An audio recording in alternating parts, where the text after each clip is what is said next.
Hello friends, welcome to Programming Concepts. My name is Amit and this is part 2, Single Responsibility Principle. This is continuation to part 1, Introduction to Solid Design Principle. So please watch it before proceeding to this one. I shared the link in the description. So, what Single Responsibility Principle is? According to SRP, a class or a method should have only one reason to change.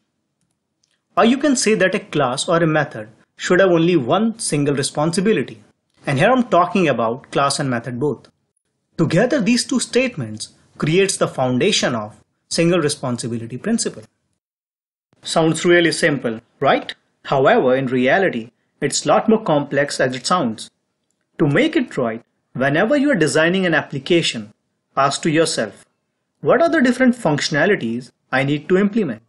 And then decide what things change together and what things change independently of one another. If functionality change together, put it in the same class, else create a different class. Obviously, it's more of a guesswork at initial level where you start defining responsibility, but over a period of time, it starts coming naturally to you.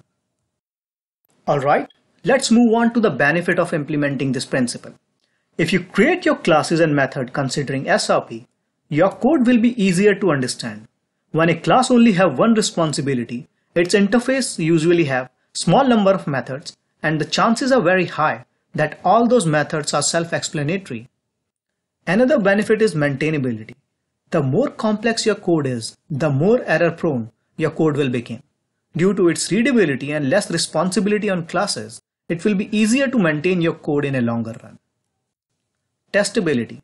Testing a single functionality is easier as compared to test a class with multiple functionality. Parallel development. As classes are less dependent on each other, it will be easier for developer to do parallel development.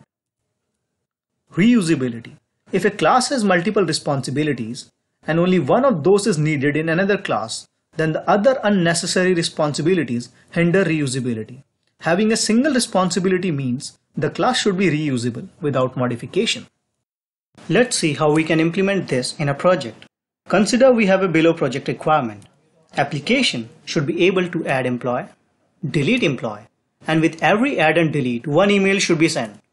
In case of exception, a text log file should be generated. Let's create console application to implement this functionality. Click on New Project, Console Application, and let's name it SRP for Single Responsibility Principle. Let's create an interface to define the responsibilities of a class. Click on Solution Explorer, right-click on Project, add New Item, select Interface from the list, and let's name it iEmployee. Let's zoom our code a little bit. Now this interface is responsible for add employee and delete employee functionality. Now we need to create a class for actual implementation. Let's name it employee and inherit iEmployee interface. Let's implement interface members. And let's delete default non-implemented exception code.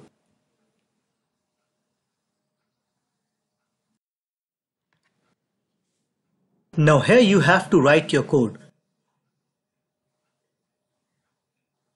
To save employee details to any data repository. Here code implementation is not a motive, so I'm not writing complete code, as your data repository could be anything like SQL, MySQL, MongoDB, etc. Another functionality which we need to implement is sending a mail. So your code to send a mail will goes here.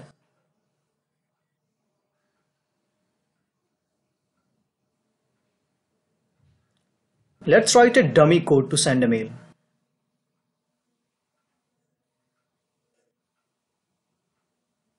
Let's remove those exceptions. Mail message comes under system.net.mail and network credential comes under system.net.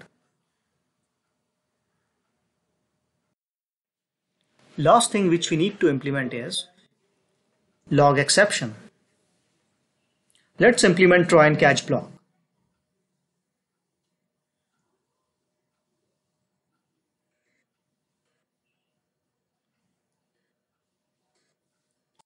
Let's use a file object to store this information in text file. And this object present under system.io namespace. So file.write all text. Specify the path where you want to save your text file. Let's say C programmingconcepts.txt. And say we want to log exception message. Let's copy and paste this code to delete employee method. So the only change is here you have to write your code to delete employee from any data repository. Now if you check our code, we have successfully implemented all 4 functionalities which are required for our project. We are able to add employee, we are able to delete employee, and with every add and delete our code is sending a mail, as well as we are capturing the exception and saving it into a text file. So, do you think this code adhere to single responsibility principle? Obviously not, but why? Let's get back to the definition. It says every class and method should have one reason to change and single responsibility. Let's count the responsibility of add method have. So this is our add method. Apart from add employee, it holds 2 more responsibility. One, sending a mail, and capturing exception. So if your client says I want to change format of a mail, or your manager says I want to log exceptions in database instead of text file, then both the reasons are eligible to change employee class. But both mail functionality and capturing log are generic in nature and should not be dependent on employee. So your method add employee have more than one functionality and more than one reason to change. Let's refactor our code. Let's change our interface and assign responsibilities of sending a mail and capturing a log to a new method. Let's name it sendMail and log exception.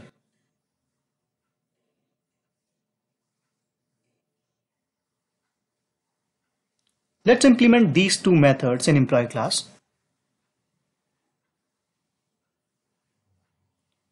Delete default non-implemented exceptions.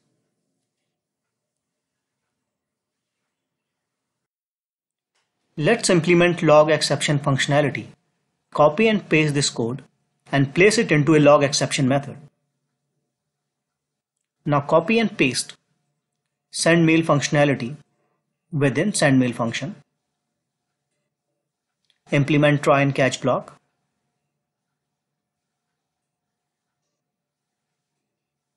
And capture the log with a newly created function, which is log exception.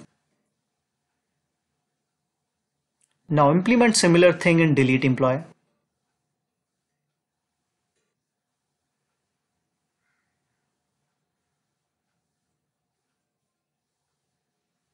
And also in add employee method.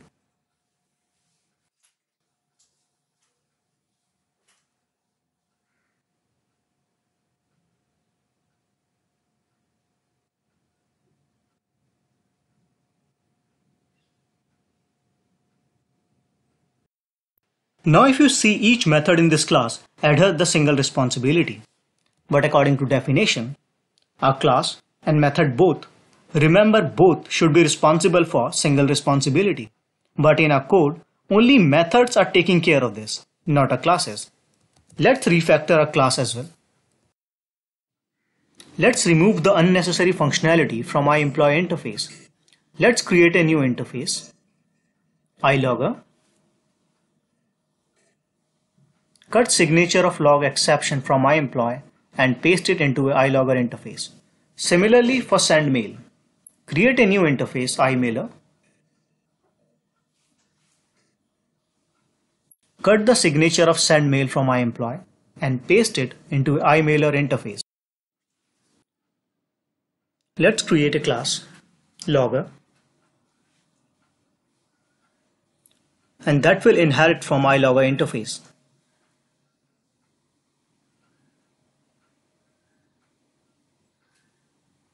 Let's create another class, mailer, and this class will inherit from iMailer interface.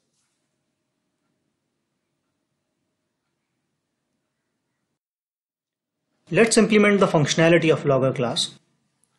Copy and paste this line of code and paste it into a logger class. Similarly, copy and paste sendMail function and paste it into a mailer class.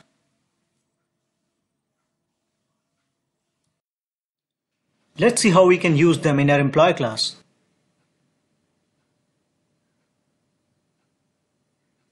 Let's create an object of iLogger, iLogger space obj logger, iMailer space obj mailer.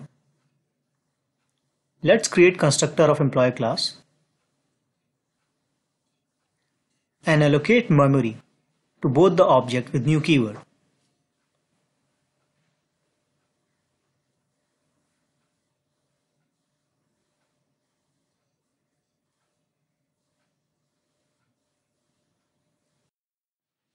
Now let's get rid of both the functions, log exception and send mail. Now instead of using both these functions, let's use obj mailer to send a mail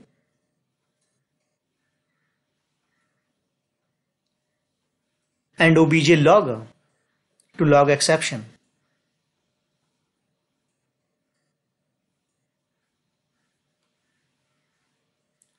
Similarly in delete employee method.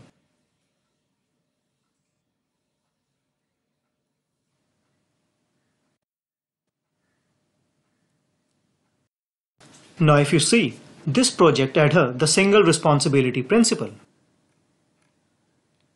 Employee class take care of responsibilities related to employee. Mailer class take care of mailing functionality. And logger class take care of capturing the logs. Let's summarize what we had done in our code.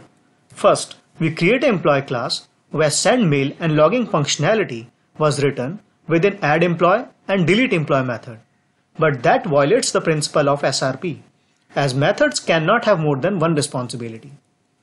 Next, we create a separate function for both mail and logging. But this also violates the principle, as classes either cannot have more than one responsibility. Finally, we create a separate class for logger and mailer, which results into a project which satisfies the benchmark of single responsibility principle. That's it from this tutorial. Please like, subscribe and share if you find this video useful. Thank you for watching.